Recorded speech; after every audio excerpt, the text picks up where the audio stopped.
तुम्हाला जर सक्सेसफुल व्हायचं असेल तर आधी आहे ना, निगेटिव्ह पर्सन जेवढे काही तुमच्या एरियामध्ये आहे, तुमच्या सराउंडिंगमध्ये जे काही निगेटिव्ह पर्सन आहेत, जे तुम्हाला सतत डिमोरलाईज करतात, सतत घालून पाडतात की अरे हे तुला जमणार कसं, अरे ते किती मोठ्या गोष्टी आहे, ते तुला नाही जमणार, आपल्यासारख्याला नाही झेपणार, असं तसं, जे असं करून खाली पाडण्याचा प्रयत्न करतात ना, अरे मी तर चांगलाच विचार करतो, हे सगळं सांगून आधी त्या माणसाला कट करा.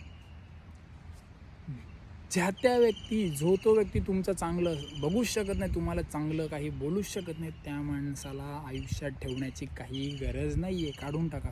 जसं मी केलं.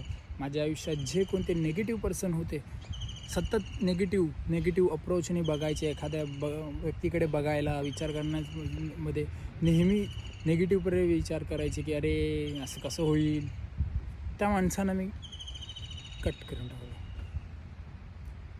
काय आहे ना, पॉझिटिव्ह विचार करणाऱ्या व्यक्तीला तुम्ही जवळ ठेवा, सोबत ठेवा, तो तुम्हाला पुढे जायला प्रोत्साहन देईल.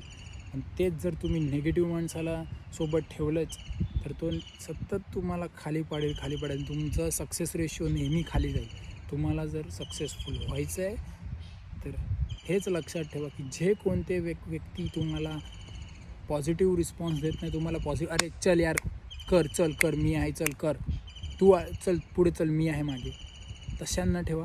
भले तो 1 असो, 2 असो, 3 असो का 5 असो, का अगदी कमी असतील तरी चालतील, पण तुम्हाला सपोर्ट करणाऱ्या व्यक्तीला तुम्ही तुमच्या आयुष्यात ठेवा. बाकी सगळ्यांना डिलीट करून टाका.